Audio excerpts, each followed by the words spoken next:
Thank you. God bless you. And God bless America. America! And that was Sarah Huckabee Sanders, a new governor of. And God, part. nice job, Mark. And God bless multinational corporations who we work for. So there was no specificity in that Republican response to Biden's State of the Union, except for one thing, which was we're going to privatize public education, and that was it. Yeah. Everything else was like weird personal anecdotes that I'm not sure I believe ever happened. There was two things in the speech. Okay, first of all, I'm calling this the darkness speech. Okay, and so and it relates to both parts. So Biden does a speech where he's like, "And my Republican friends, we passed these bills together," which isn't even true. He's giving them credit they didn't deserve. He said, "Oh my God, we're so bipartisan and wonderful, my Republican friends." Right? She comes out and she's like, "Biden is gonna get you all killed." Okay. No, he's not even exaggerating. Not exaggerating. I wrote down quotes. Hold on. I'm for freedom. He's for government control. She said. She started her speech with, "Biden is a failure." He's trying to. This is always what happens with Democrats, especially with Biden. He reaches out. He's like, "Do we have a deal? Do we have a deal?" They're like, and they reach out and they go, "What?" And they slap him across the face. That's right? an open-handed stop, boy. Yeah, you gonna do anything about that? She went on to say, he surrendered to a woke mob. He's completely hijacked by the radical left. And he's for authoritarianism, and they're robbing you. And she said, and they're doubling down on crazy. Okay, that was my favorite line. Yeah, okay? Especially because she looked crazy saying it. It was so absurd that you can't not laugh at that. Yeah, President Biden's weakness is jeopardizing national security. He's unfit to serve as commander-in-chief. Those are quotes, okay? Yeah, yep. Meanwhile, Biden's like, my friends, my Republican friends. Totally. We worked on all of this together. They're like, boo, shut up, right? And he's like, please, I'm begging you. Social Security and Medicare, boo. Okay, you won't cut it. I heard that you won't cut it. Friends again, right? She's like, he's a demon. Okay. So the demon part's not a direct quote, I'm being fair, okay? So now the second part of the darkness speech is that she goes to this very Republican thing, American I can't spit. Iconoclast? No, iconography. I can't say it. Iconography, thank you. At least our stage manager can speak English. Okay, so anyways, so this is very standard in politics, right? She talks about Christmas morning with the kids and the wrappers are stuffed everywhere. And she said freedom about 28 times in a short speech, right? Freedom and liberty, and we got Christmas presents, and we got 3 kids, okay? And then, I couldn't tell them why, but I had to leave in the darkness. And she talked about the darkness for felt like 40% of the speech. It was really dark. She couldn't see anything. Okay, and I was getting a Bane vibe off of it, right? And as we were doing play-by-play, I was like, you think darkness is your ally? I was born in it, raised in it. You merely adapted it. I can keep going. I know, and it's okay. So anyway, and then that was all supposed to lead up to, and she accidentally said it too. We went to the most dangerous place on earth, in Iraq, where we have our troops. She's like, we were there for a couple of hours. Oh. This whole gigantic heroic speech is about you landed and didn't tell anyone because you were had depends on. You were all so afraid, right?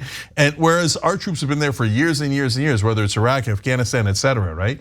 And then she's like, we put on our adult diapers in the darkness, and we're so afraid that we'd have to face. We're all chicken hawks, and we never serve. And Trump has said that people are suckers and losers who serve, but we put on our adult diapers anyway. And we went there, and we stayed for a couple hours, maybe not so much, maybe a little shorter, but still, okay?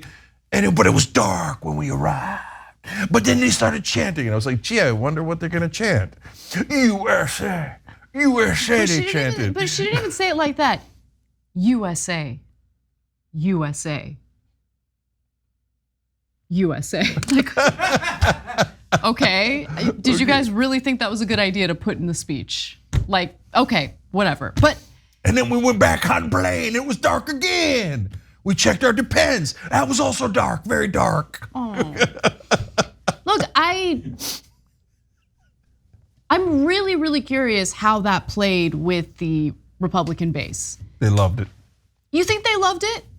Because the whole support, like the faux support for the troops, and the focus on militarism and all that stuff, that is very reminiscent of the Bush era. And the Republican voters have really moved away from that for good reason, because they've seen their sons and daughters victimized by the forever wars in the Middle East and all of that. So that's like the one area where I think there's a positive development with the Republican voters, right? Where they realize that this whole military-industrial complex, the need to funnel money to defense contractors, they're privy to that now. So I think that look, this is the thing with the Republican Party. Their policies are not popular, which is why they lost their minds when Biden called them out on wanting to cut Social Security, right? So what they focus on is culture war stuff. And for some reason, I don't know, Sarah Huckabee Sanders forgot that it's 2023, not 2002, and decided to jump right back into the militarism stuff. I don't know if that's gonna play well. So that's part of the iconography that I was alluding to. Then you've got the soldiers, and you've got the bravery, and you've got the home of the brave, and then talking about the local communities and the churches, and it paints a picture for you, but none of it is real, right? So they passed giant defense bills and didn't really raise the wages of the actual servicemen, right? So she talks about how they ate Christmas dinner together or whatever, but she doesn't tell you, oh, I got Lockheed Martin $800 billion, but I got you nothing, okay? Because Lockheed Martin and Raytheon pay my bills and you don't. You're just a random guy we sent out here to die, okay? And who Trump definitively called suckers and losers. His own chief of staff said that. By the way, he said a part of that quote when John Kelly, his former chief of staff, was standing over the grave of his fallen soldier son, okay? That man has no heart at all. Now they're trying to brag about how they're patriotic and care about the troops. Total fraud. But Anna's right, it's a great point. And we're the fairest show in America. So on the one hand, we'll point out Republicans awful on the woke stuff and the nonsense culture wars. And so when she was talking about that and the radical left, they ate that up. That's what I meant. Agree, they were like, oh yeah, good, give me more, right? Oh, they're so bad, they're so evil, right? We're the good guys, right? We're the sane ones, right? Okay, but when she turned to the rah-rah military war stuff, she overdid it. You're right. To be fair to the Republican voters, they're not who they used to be on that. And so they're a little tired of getting treated like suckers and losers as well. They're a little tired of dying for the war machine as well. So that part I don't think played as well. So that's a great point. By the way, you could do a Republican speech and have some substance, and I would not necessarily agree with you on certainly most of it, but you could do a speech where you go, hey, and she mentioned this for like half a second. We handed Biden a good economy. Well, look, there's parts of that that's relatively true. You could point to some good economic numbers under Trump and say, hey, that passed on to Biden. So you could have a substantive speech where you make the Republican position, right? She mentioned defund the police, and she can give examples of, well, you can't really give examples of defund the police because they didn't, but she can give examples of prosecutors or other progressive actions that they could argue led to more crime. So she could have chosen to focus on substance. Instead, she chose to focus on they're evil and they're trying to take government control and trying to take your freedom away. Meanwhile, when she's not talking about they're taking away books in Florida, empty shelves in libraries. They're banning books. They won't even let you say the word gay in schools. So and they're like, oh no, it's not the Don't Say Gay bill. You guys put that. Guys, literally, those teachers can get sued if they talk about gay parents, for example, because they can say, hey, you're promoting that because you're talking about it in a positive light. People have to take down pictures of their partners if they were gay, teachers, etc. So is that freedom? That's the exact opposite of freedom. Hey, if you're gay or trans or you're whatever, we want you stuffed back in the closet and don't you dare try to be free, right? That's the reality of it. But again, the Republican voters love it when they're more vicious and when they lie more and pretend to be in favor of things they're not remotely in favor of. Now, the only other thing I wanted to bring up is the area where I noticed the most specificity from Sarah Huckabee Sanders was on education. And man, is she chomping at the bit to privatize public education. Bingo. Which would be disastrous. So she specifically mentioned that teachers would get a nice pay raise under a privatized system. Guys, understand what private education means, right? I mean, there could be, I guess, private nonprofit institutions, but they want private business to get involved in grade school education. That means that there are gonna be shareholders involved. That means that might start off looking real appealing with higher pay for teachers. But once those shareholders want a higher return on investment, they will cut the salaries of those teachers. I guarantee it, because that's how the system works. So look, I've read a lot about this. We've covered it on the show.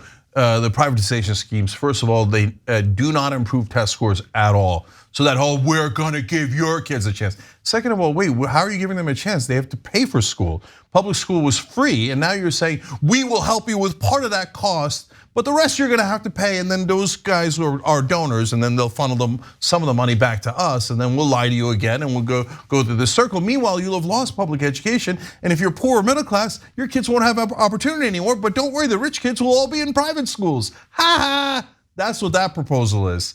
So if a Republican is talking, a Republican is lying.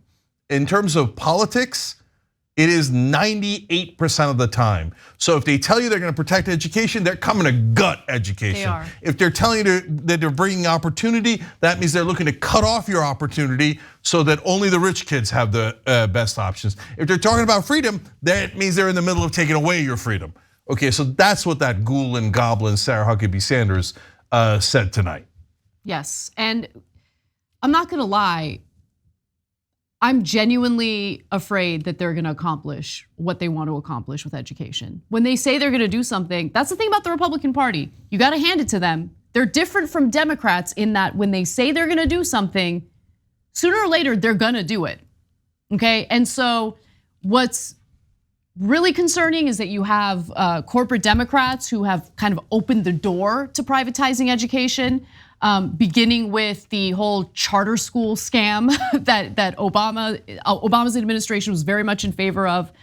So we'll see what happens, but I am concerned. I think that's gonna be the next big accomplishment, if you wanna call it that, by the Republican Party. Thanks for watching The Young Turks, really appreciate it. Another way to show support is through YouTube memberships. You'll get to interact with us more. There's live chat emojis, badges. You've got emojis of me, Anna, John, JR, so those are super fun. But you also get playback of our exclusive member-only shows and specials right after they air. So all of that, all you gotta do is click that join button right underneath the video. Thank you.